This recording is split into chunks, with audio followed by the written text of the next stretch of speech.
Fala pessoal, beleza? Como é que vocês estão? Na aula de hoje, nós vamos aprender sobre classificação supervisionada. Primeiro, pessoal, o que seria a classificação de uma imagem? A classificação de uma imagem se dá na construção de uma imagem a partir das classes pertencentes a ela. Então, imagina que dentro de uma imagem eu tenha diferentes tipos de elementos. E eu quero classificar esses elementos, ou seja, atribuir um elemento a cada classe. Por exemplo, uma imagem que tem vegetação, água, solo exposto, pastagem.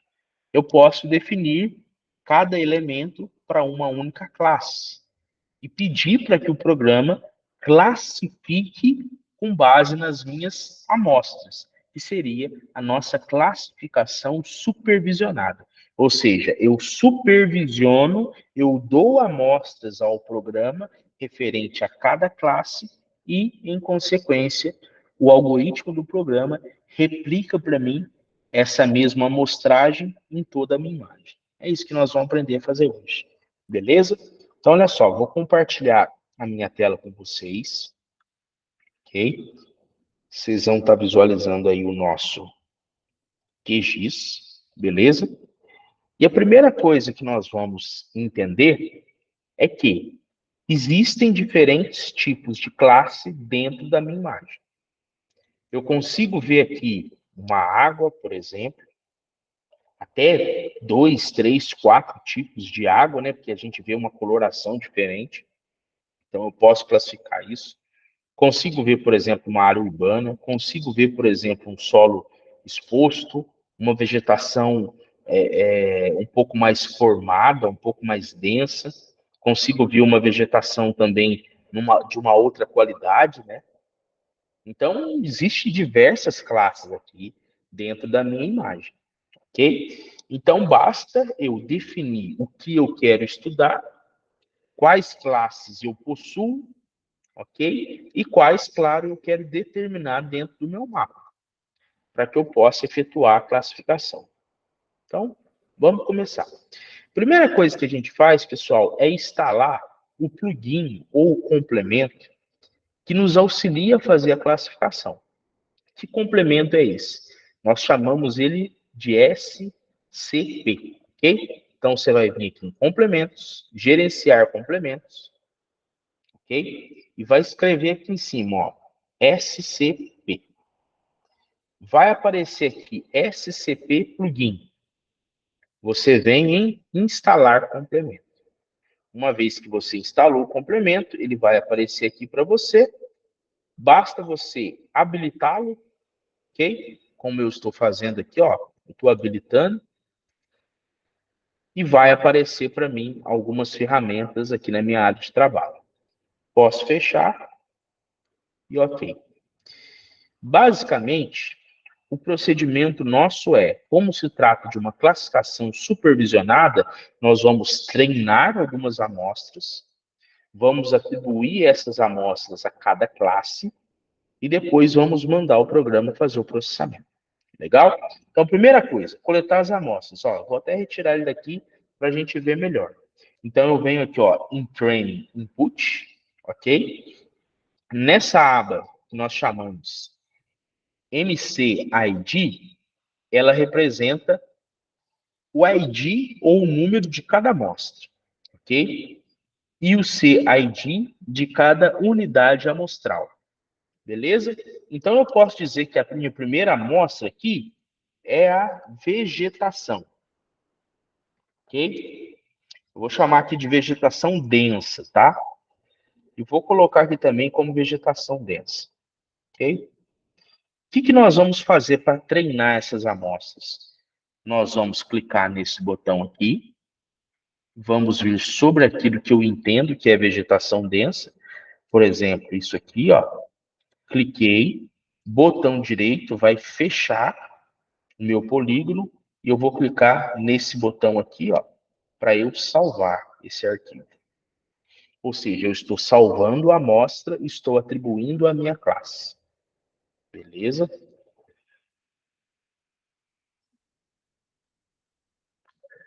Me perdoem, pessoal. Antes de fazer isso, Passei o carro na frente dos bois aqui, ó. Antes da gente fazer isso, o que nós precisamos fazer? Nós precisamos clicar nesse botão para criar as novas amostras de treinamento. Por quê? Porque todas as amostras que nós vamos clicar aqui e fazer essa gravação, ela vai ter que estar atribuída a um arquivo, tá? Então, antes de fazer esse processo, vem aqui, ó, Create New Train.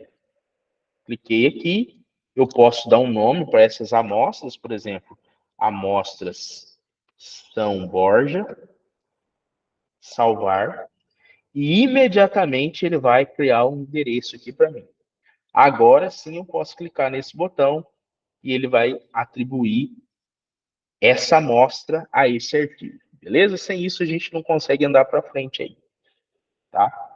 Legal. Vegetação densa. Perceba que ele já atribuiu aqui um número, atribuiu aqui vegetação densa e uma cor. Eu vou mudar essa cor, tá? Vou colocar um verde mais escuro. Bacana.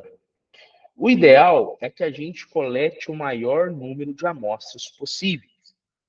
É claro, eu não vou coletar tudo, né? Porque senão não tem sentido eu fazer a classificação semiautomática ou supervisionada. Bastava eu vetorizar todas as minhas áreas. Mas colocar um número de amostras significativas, 100, 200, 300, amostras que são amostras puras, ou seja, que não tenha nenhum conteúdo misturado nessas amostras. Ou seja, amostras que compreendem só a classe que eu desejo mapear ou que eu desejo atribuir, beleza? Uma amostra pura. E que, claro, seja uma amostra que ocupe toda a parte da minha imagem, ok? Então, peguei uma amostra aqui, nessa região, não fica só nessa região. Vai lá em cima, para o lado, para o outro, enfim. Tenta deixar isso aqui de uma maneira mais espalhada possível, beleza? Então, o ideal é trabalhar com bastante amostras. Eu vou estar trabalhando aqui basicamente com 4, 5, só para a gente testar, tá? Porque o princípio do funcionamento é o mesmo. Então, ó, vou estar trabalhando só com poucas amostras. Não vou estar fazendo bastante, não. A gente vai ver que, claro, não vai ficar bom, mas vai dar para a gente ter uma noção de como é que nós temos que fazer. E é até bom, nesse momento, que não fique tão bom, e aí a gente tem condição de melhorar e mostrar os erros que dão quando eu não coleto um número de amostras significativo, tá? Então vamos lá.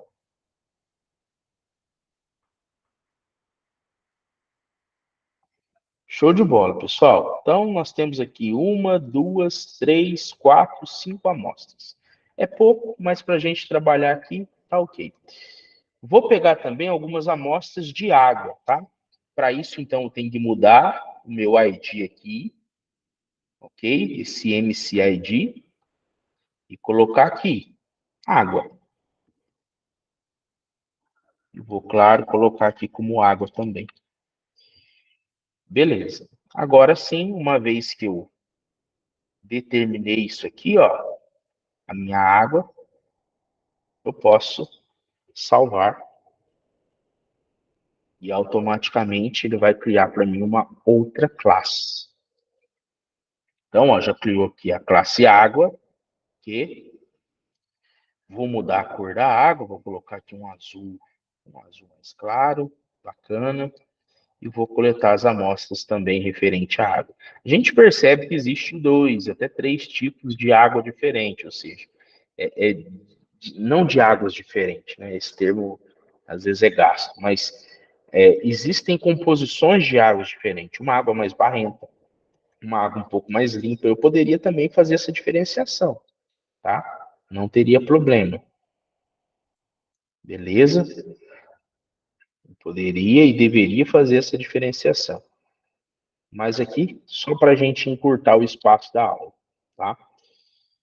Beleza. Então, coletando as amostras de água, e vou pegar aqui, ó, do meu rio também, tá? Isso aqui é água, ó. Tem um rio aqui. E é importante, pessoal, quando a gente estiver coletando as amostras, fazer a interpretação dessas amostras, tá? Fazer a interpretação dessas amostras.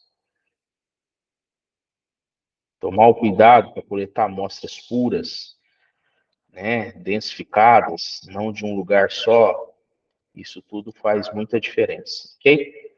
Beleza, vou coletar aqui o rio.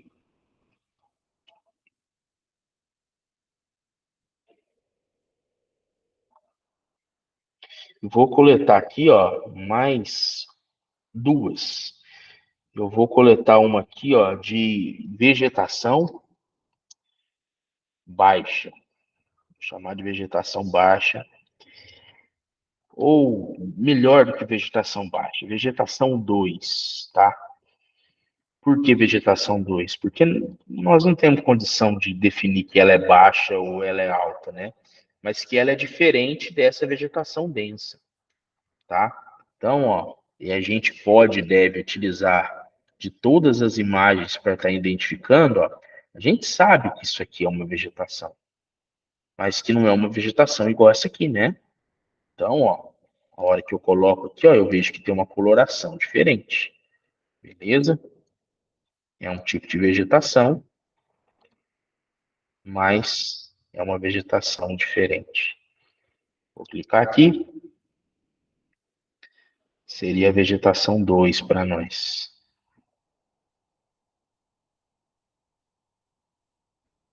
E não só essa vegetação é diferente, essa vegetação é diferente, existe bastante coisa aí a diferenciar dentro dessa imagem.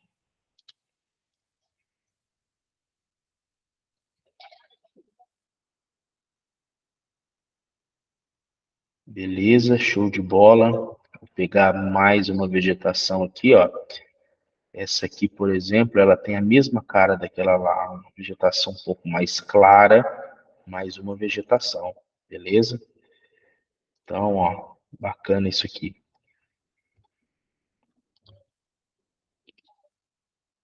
Muito bacana.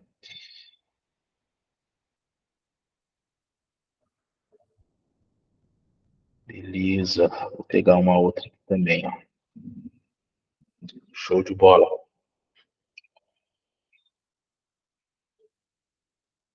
Bacana. E por fim, pessoal, eu vou pegar uma de solo exposto, tá? Solo exposto, eu vou chamar aqui. Solo exposto.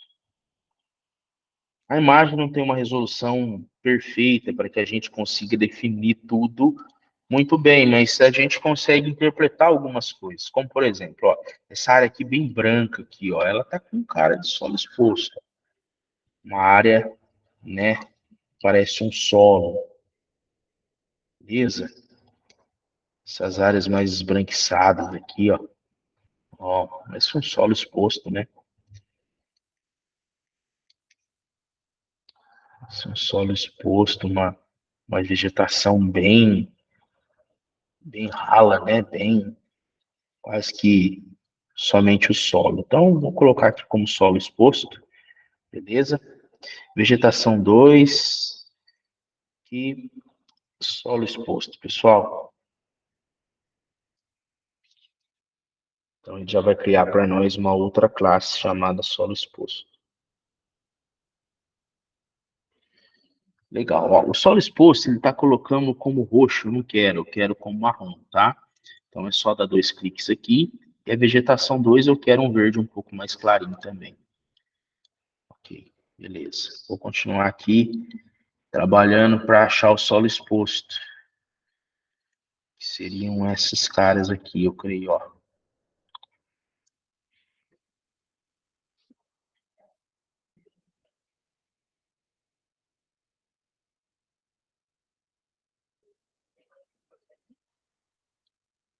É interessante a gente sempre casar, podemos dizer, né?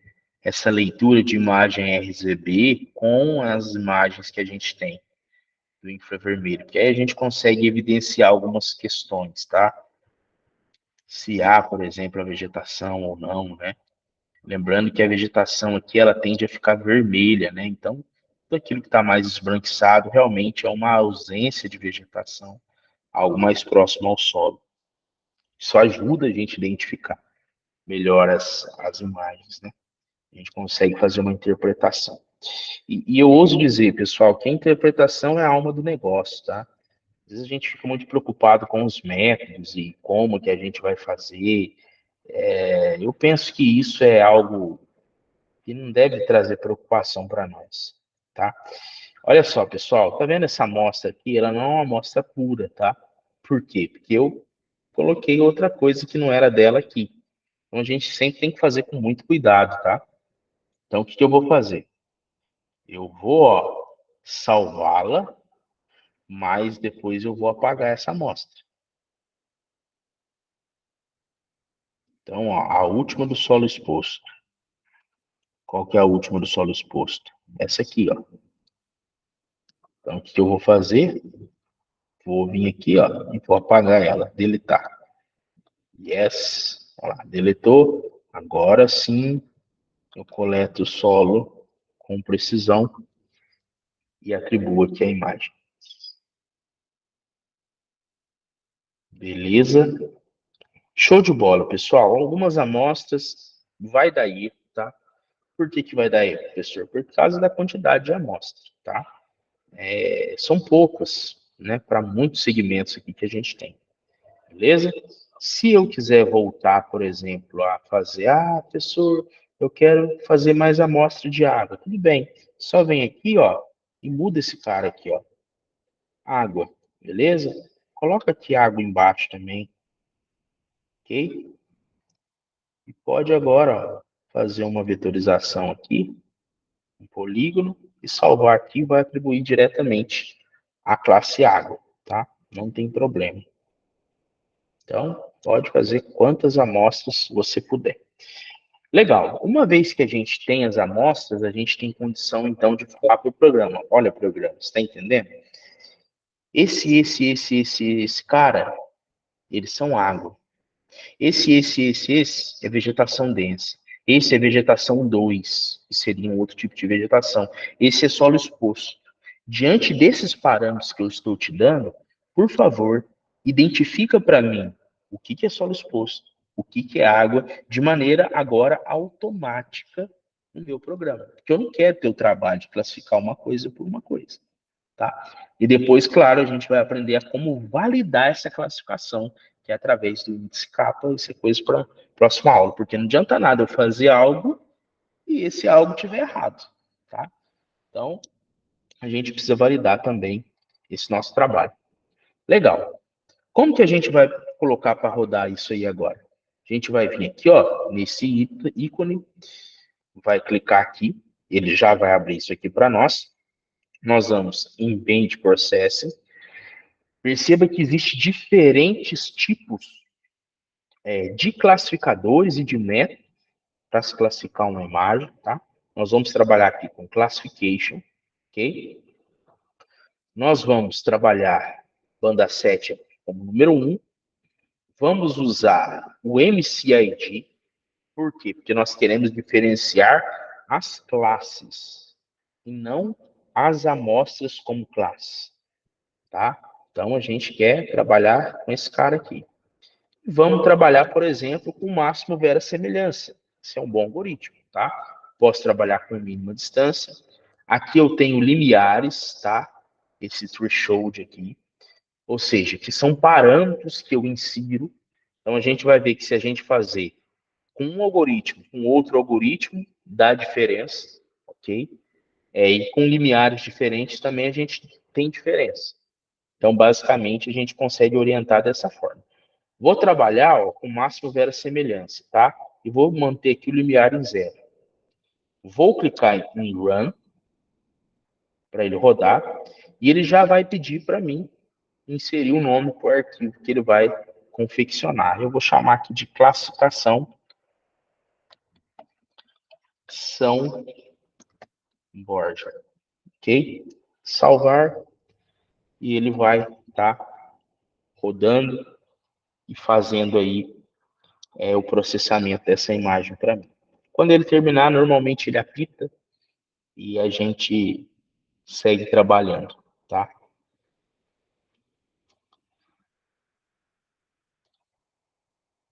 Posso minimizar aqui e esperar um pouco, tá?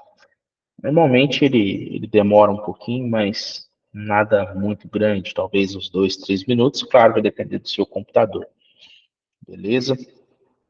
E claro, do número de classes, do número de amostras, tudo isso. Então, pessoal, é basicamente isso. Olhar para o nosso trabalho, interpretar a partir das diferentes composições de banda, o que, que é cada classe, definir essas classes, obter as amostras e depois utilizar o melhor algoritmo para fazer a classificação. Professor, qual que é o melhor? Não sei. A gente precisa testar, tá? Inclusive, já deixo aberto aí a condição de se fazer trabalhos de pesquisa que testem diferentes algoritmos para classificação. Porque talvez nós queremos, por exemplo, identificar uma queimada, ou identificar sei lá, poderia ser uma exploração de eucalipto, não sei. Qual algoritmo é o melhor? Né? Então, nós precisamos saber disso. E isso a gente faz normalmente mediante uma pesquisa, tá? Senta, coleta amostras e começa a validar todas essas coisas. Beleza? Vamos esperar um pouquinho aí, pessoal. Nós já vamos ter um resultado.